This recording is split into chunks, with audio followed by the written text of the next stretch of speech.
नमस्कार। आप सभी का BCM एजुकेशनल चैनल में हार्दिक स्वागत, अभिनंदन।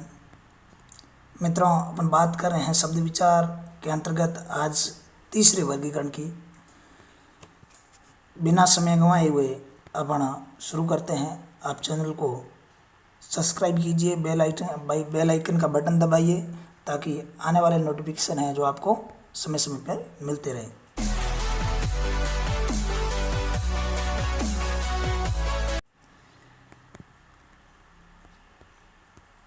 आज बात करते हैं तीसरे वर्गीकरण की, जो प्रयोग के आधार पर शब्दों भेद है। तो विद्यार्थियों, प्रयोग के आधार पर शब्दों के भेद होंगे 8। कितने भेद होंगे? 8 भेद होंगे। कौन कौन से देखते हैं? संज्ञा है, सर्वनाम है, विशेषण है, क्रिया है, क्रिया विशेषण है, संबंधबोधक है, समुच्चयबोधक है और विस्मयादिबोधक है। ध्यान रखिए, इन 8 भेदों के अंदर भी 2 अलग और प्रकार है जो विकार की दृष्टि से है। जो ऊपर 4 वाले हैं, संज्ञा, सर्वनाम, विशेषण और क्रिया, ये तो होंगे विकारी शब्द के अंतर्गत पढ़ेंगे। आगे इनको संज्ञा को भी पढ़ेंगे, सर्वनाम को आज बना, विशेष को के संज्ञा को पढ़ेंगे। और नीचे वाले जितने आपको 4 दिख रहे हैं, क्रिया, विशेषण, संबंधबोधक, समुच्चयबोधक और विस्मयादिबोधक, इनको कहते हैं अविकारी शब्द। जिनके अंदर कोई विकार नहीं उत्पन्न होता है उसे अविकारी कहते हैं। चलते हैं, इन 8 प्रकार के शब्दों को विकार की दृष्टि से 2 भागों में बांटा जा सकता है। पहला विकारी शब्द और दूसरा अविकारी शब्द। अब कहीं कहीं प्रयोग के आधार पर शब्दों का वर्गीकरण 2 प्रकार से होता है, विकारी अविकारी। अब ये नहीं हो 2 तो 8। तो आगे चलते हैं। विकारी क्या है? जिन शब्दों का रूप परिवर्तन होता रहता है, ऐसे शब्द जिनका रूप परिवर्तन होता रहता है, बुरा, बुराइयाँ, बुराइयों, तो ऐसे शब्द है जो परिवर्तन उनका रूप होता रहता है, उनमें तो विकार होता है, विकारी कहलाते हैं। वो शब्द क्या कहलाते हैं? विकारी। जैसे कुत्ता है तो कुत्ते, कुत्तों, मैं, मुझे, हमें, अच्छा, अच्छे, खाता है, खाती हैं, खाते हैं।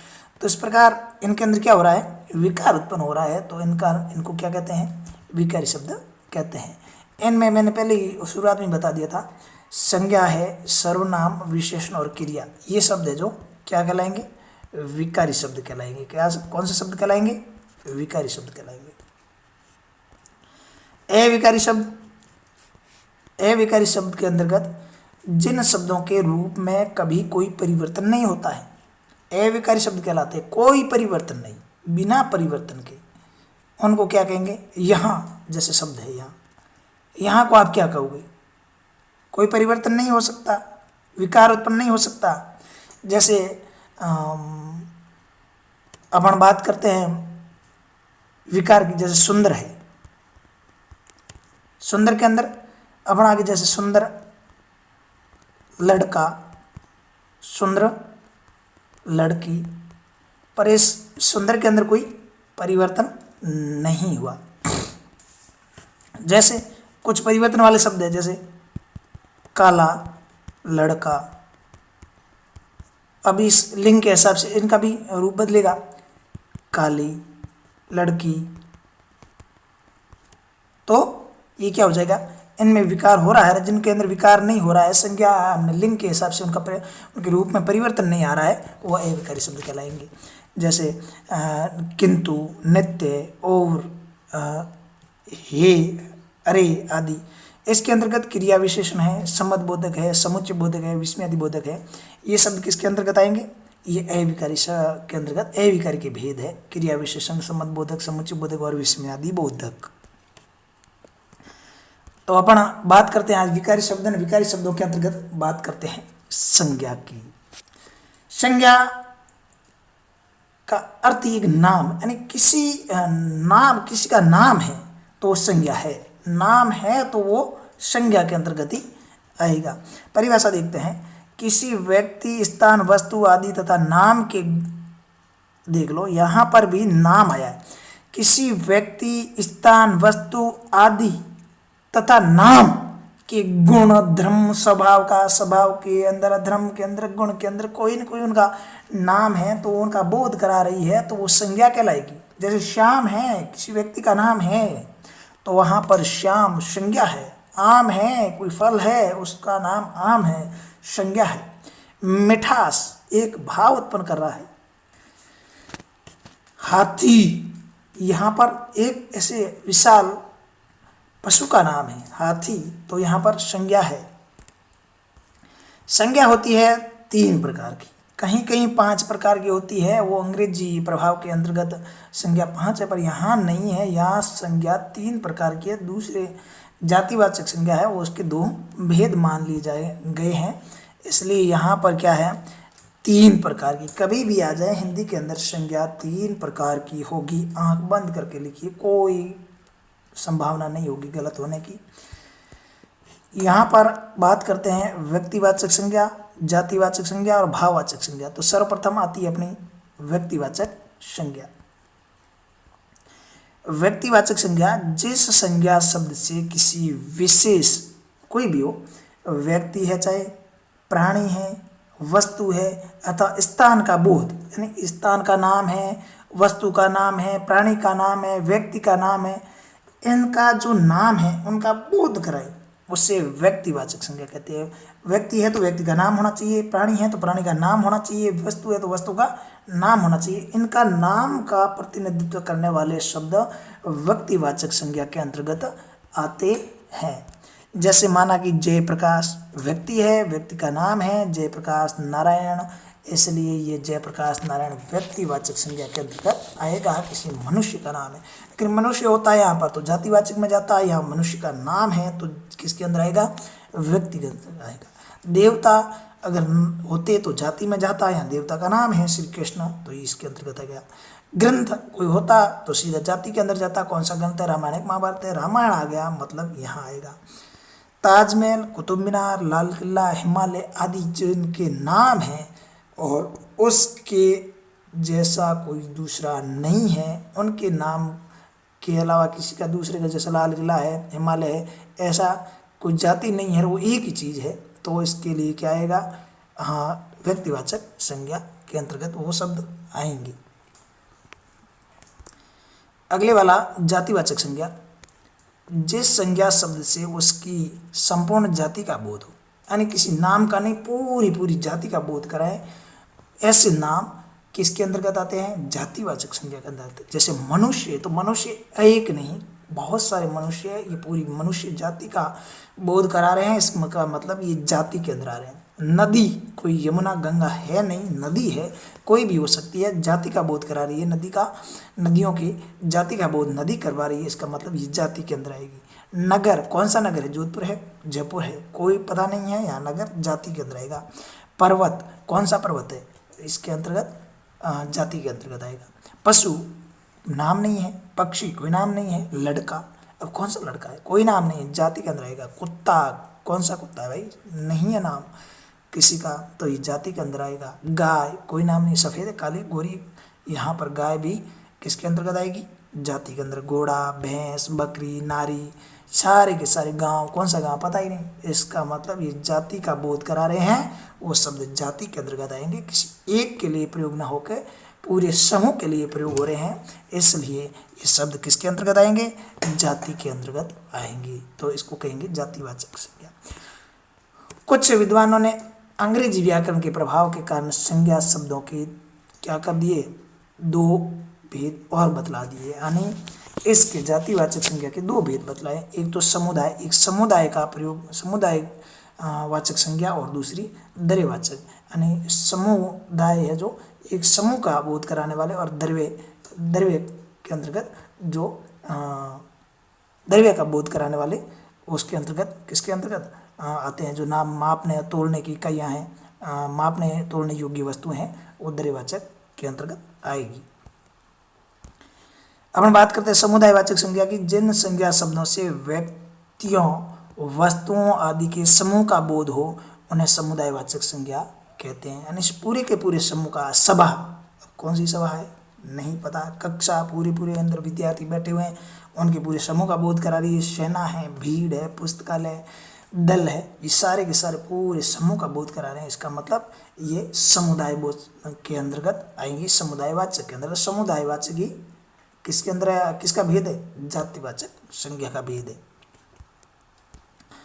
आगे आता द्रव्यवाचक संज्ञा, जिन संज्ञा शब्दों से किसी धातु, द्रव्य आदि पदार्थों का बोध हो उन्हें द्रव्यवाचक संज्ञा कहते हैं। यानी धातु है, सोना चांदी जो भी है, उस धातु को या द्रव्य है आदि पदार्थों का बोध हो उन्हें द्रव्यवाचक संज्ञा कहते हैं।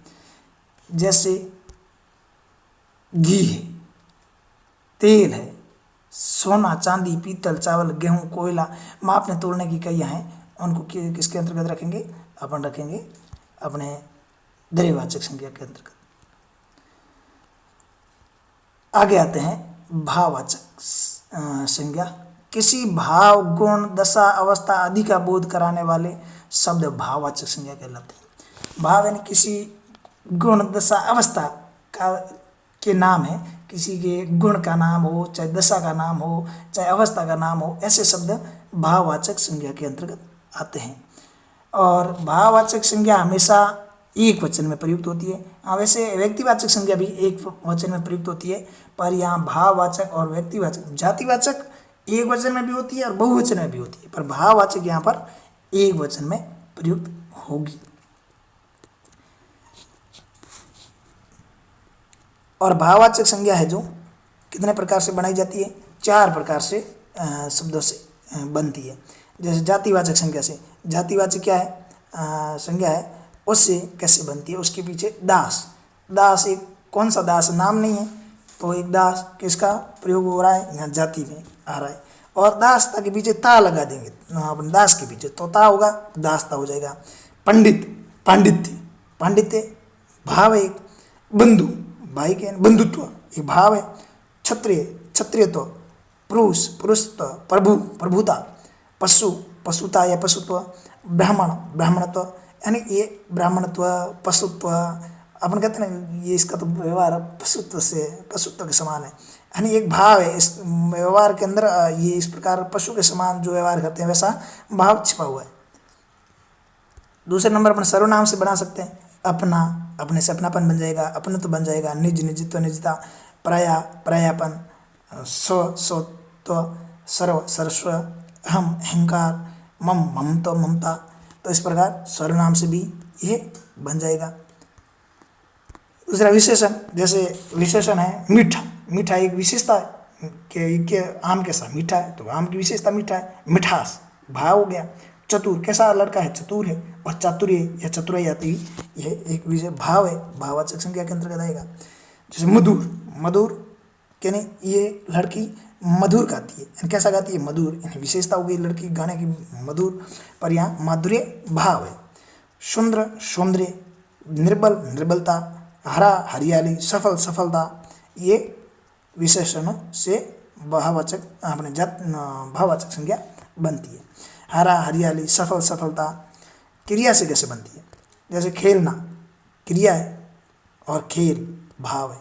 थकना यानी क्रिया है, क्या हो गया, दौड़ दौड़ के थकना, थकना, और यहाँ थकावट क्रिया है, अपने भाववाचक संज्ञा है। लिखना, लेख, लिखाई। हंसना, हंसी। लेना देना, लेन देन, ये क्या है, यहाँ पर भाववाचक संज्ञा है और लेना देना क्रिया है। अब देखिए ध्यान रखने योग्य बात यह है कि संज्ञाओं में विशेष प्रयोग, जैसे व्यक्तिवाचक संज्ञा है उसके जातिवाचक में बदलाव कैसे होता है। जैसे अपन कहते हैं आप, तो क्या है, विभीषण है, विभीषण निकले। आप तो क्या निकले, विभीषण है या विभीषण निकले। यहाँ विभीषण शब्द व्यक्तिवाचक संज्ञा के अंतर्गत आता है, आता कि नहीं आता है, पर आप विभीषण निकले यानी ऐसे उदाहरण हो, चाहे जैसे आप जयचंद हो, यानी आप भीम हो, आप भीष्म हो, तो ऐसे शब्द जैसे भीम हो या भीष्म हो, जयचंद हो, ये लोग तो अभी नहीं है, उनके लिए प्रयोग नहीं हो रहा है। किसी के अंदर वैसे गुण है, उसके अंदर क्या है, गुण है, तो वो जाति के अंतर्गत आ जाएगा। क्यों आएगा जाति के अंतर्गत, ऐसे जितने भी भीम के जैसे गुण हो, चाहे विभीषण के जैसे गुण वाले लोग हो, तो वो एक जाति का बोध करा रहे हैं। किसका बोध करा रहे हैं? तो जाति का बोध करा रहे हैं। तो ऐसे शब्द है, ऐसा वाक्य आ जाए तो वो किसके अंतर्गत आएगा? वो आएगा जातिवाचक संज्ञा के अंतर्गत। कुछ देखो जातिवाचक संज्ञा है वो व्यक्तिवाचक में बदल जाती है। जैसे नेहरू जी भारत के पहले प्रधानमंत्री थे। नेहरू जी भारत के पहले प्रधानमंत्री थे। नेहरू एक जाति है। और ये नेहरू किसकी ओर अंकित करा? पंडित जवाहरलाल नेहरू के लिए। तो ये भले जाति होगी, व्यक्तिवाचक संज्ञा के रूप में प्रयुक्त हो रही है।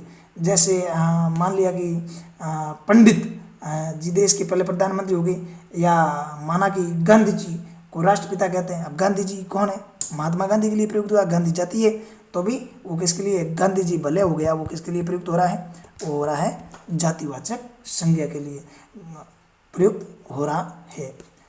जैसे भाववाचक संज्ञा कहीं कहीं होती है, वो भी जातिवाचक बन जाती है। भाववाचक आपको पता है एक वचन में आती है, एक वचन का रूप बदलते ही वो क्या हो जाएगी? भाववाचक हो जाएगी, यानी बहुवचन होती है। जैसे अपना कहते हैं ईर्ष्या, और ईर्ष्या का ईर्ष्याएँ होती, ये क्या हो जाएगी? भाववाचक से जातिवाचक बन जाएगी। जैसे माना कि आज लोगों के दिलों में ईर्ष्याएँ बढ़ती जा रही है, तो ये किसके अंदर? भाव के अंदर चली जाएगी, भाव से जाति में चली जाएगी। ये हमेशा एक वचन के अंदर आती है भाववाचक संज्ञा। आगे जैसे इसका बहुवचन होगा तो जाति के अंतर्गत चली जाएगी। जैसे बुराई, बुराई क्या है? भाव है, एक भाव है। और बुराइयों होती है, वो किस में चली जाएगी? अपने जातिवाचक में चली जाएगी। जैसे श्रेष्ठ विद्यार्थियों को बुराइयों का त्याग करना चाहिए या कर देना चाहिए, तो वो किसके अंतर्गत आएगी? वो जातिवाचक के अंतर्गत आएगी। चलिए आज के वीडियो में इतना ही, कल अपन पढ़ेंगे स्वरनाम।